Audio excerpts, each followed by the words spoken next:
और यही तो मैं हमेशा आपसे कहता हूं कि हमें आत्मिक भोजन के लिए पवित्र आत्मा पर निर्भर होना ही है, क्योंकि वही है जो हमें आत्मा में तृप्त कर सकते हैं। हम भले ही हजारों संदेश या सरमन्स सुन लें परमेश्वर के सेवकों के द्वारा, लेकिन यदि आप खुद पवित्र आत्मा की आवाज सुनने के आदि नहीं हैं, तो मैं आपसे कह सकता हूं कि ये सारे जो सरमन्स हैं, संदेश हैं, आपके लिए लाभदायक हो ही नहीं सकता। कुछ फायदा नहीं होगा। आपको केवल इन सरमन से या इन संदेशों से ज्ञान तो प्राप्त हो जाएगा जो आप दिमाग में भर लेंगे, लेकिन इससे आत्मिक आशीष या आत्मिक उन्नति से संबंधित जो फायदा परमेश्वर के वचन से हमें होता है वो आप अनुभव नहीं कर पाएंगे। इसलिए मैं आपसे ये विनती करता हूं कि आप पवित्र आत्मा पर निर्भर रहें कि वो हमें अपने वचन से खिलाएं, अपने वचन से हमें मजबूत करें। और इतने दिनों से हम यहूदा की पत्री पढ़ रहे हैं, इसके आत्मिक संदेश को हमने जाना है, समझा है, और बहुत सारी बातें जो हमें आज इस जनरेशन के लिए या हमारे इस समय के लिए जो महत्वपूर्ण है, वो सारी बातों को हमने सीखा है। आपको याद होगा पिछले बार मैंने प्रार्थना के विषय में कुछ बातें आपसे कही थी। आपको बताया था मैंने कि यहूदा अपने विश्वासियों को, उस समय के कलीसिया के विश्वासियों को प्रार्थना के विषय में कुछ बातें वो बताते हैं, और ये तब बताते हैं जब वे उस समय की समस्या जो कलीसिया में थी उसको अच्छा से समझाने के बाद अब अंत में कुछ निर्देश देते हुए कि अब उन्हें करना क्या है, वो सारी बातें बताते हुए कुछ निर्देश वो यहाँ पर दे रहे हैं, जो कि हम 20 पद से आगे पढ़ते हैं। और जैसे कि अब तक आपको समझ में आ गया होगा कि यहूदा किस बात पर चर्चा कर रहे थे, क्या उनकी समस्या थी या किस समस्या को लेकर वो परेशान थे।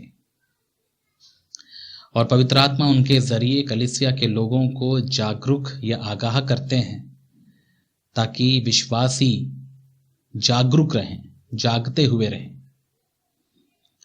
और एक बात मैं आपको बता दूं, जब हमने झूठे शिक्षकों और प्रचारकों के बहुत सारे गुणों के बारे में सीखा है मेरे प्यारे भाई और बहन, इस पत्री के द्वारा, मैं आपको ये प्रोत्साहित नहीं करूंगा कि आप इन गुणों के माध्यम से आप लोगों को ढूंढें। नहीं, याद रखिएगा, ये हमारा उद्देश्य नहीं है और ना ही यहूदा का उद्देश्य था।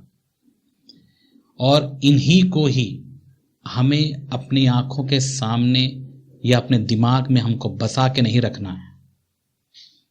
ये यहूदा यहां पर इन झूठे प्रचारकों या शिक्षकों के बारे में बताया जरूर है, लेकिन इन पर हमको केंद्रित नहीं होना। ये हमारे केंद्र नहीं है, ये मात्र खतरा है जिससे हमको जागरूक रहना है।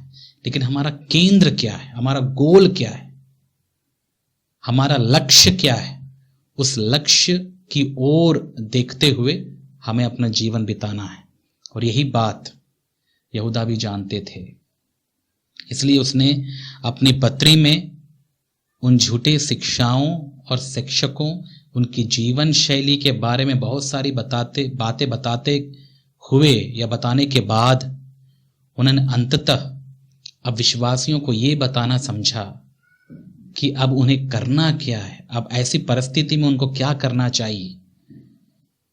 और 20 पद से जब हम पढ़ते हैं तो हमको पता चलता है कि यहूदा उनको क्या करने के लिए प्रोत्साहित कर रहे थे।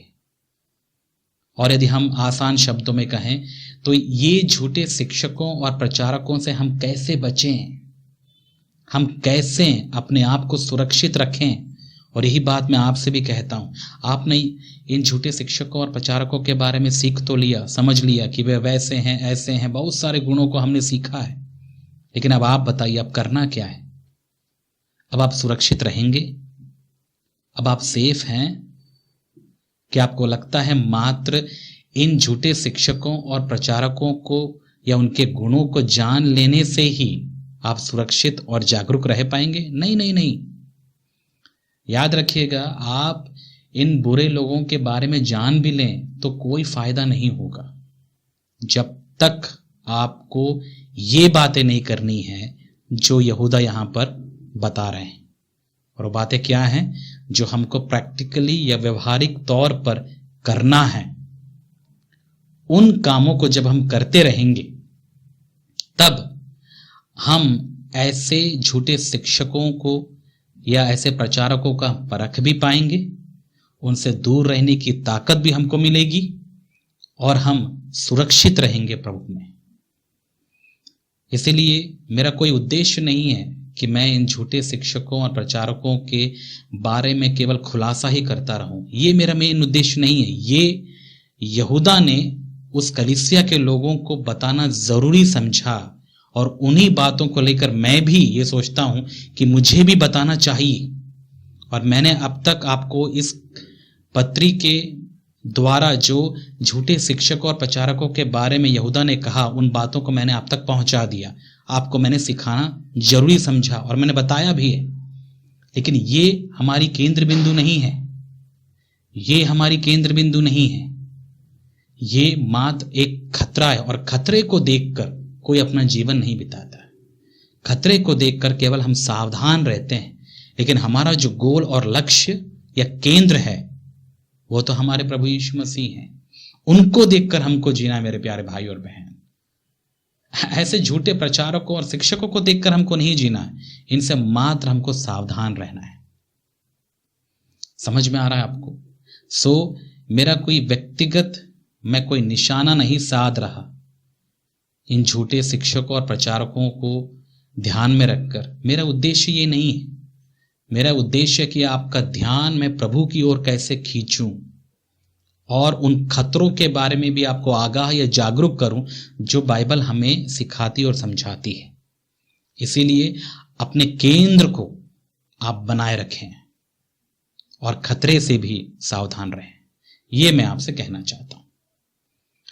ठीक है, उम्मीद है कि आपको समझ में आ रहा है। तो 20 पद में वो यहां पर यहूदा कलीसिया के लोगों को क्या बताते हैं कि अब इन झूठे शिक्षकों और प्रचारकों के बारे में जानने के बाद इनसे कैसे बचा जाए, इनसे कैसे सुरक्षित रहें, कैसे रहा जाए। ये काम यदि हम लगातार विश्वासी होकर करते रहें तो हम ऐसे झूठे प्रचारकों और शिक्षकों के झूठी शिक्षाओं और ऐसे जीवन शैलियों के विरुद्ध हम अपने आप को जागरूक रख पाएंगे और हम अपने उद्देश्य को जो प्रभु यीशु मसीह में उसके गुणों को उत्पन्न करना है उसमें हम सफल हो पाएंगे। इसलिए मेरे प्यारे भाई और बहन, आइए अपना केंद्र हम साधें। अपने केंद्र के साथ में आप कोई समझौता मत करिए। अगल बगल में आने वाले इन खतरों को हम टालते हुए, इनसे सावधान रहते हुए, इनको दूर करते हुए अपने केंद्र की ओर बढ़ें। और इन लोगों को देखकर ऐसे समझौता करने वाले जो झूठे शिक्षक और प्रचारक या मसीही हैं जो कलीसिया में आज पाए जाते हैं, इनको देखकर आप घबराएं ना। ये आपको हमेशा मिलेंगे ऐसे लोग। इनको देखकर हमको नहीं जीना है। इनको देखकर केवल हमें इग्नोर करना है। इग्नोर मतलब इनको फॉलो करने की कोई जरूरत नहीं है। ये खतरा समझकर इनको हमारे जीवन से झाड़ देना है बस। लेकिन हमारा केंद्र जो है यीशु मसीह, उनको ही देखकर हमें जीना है।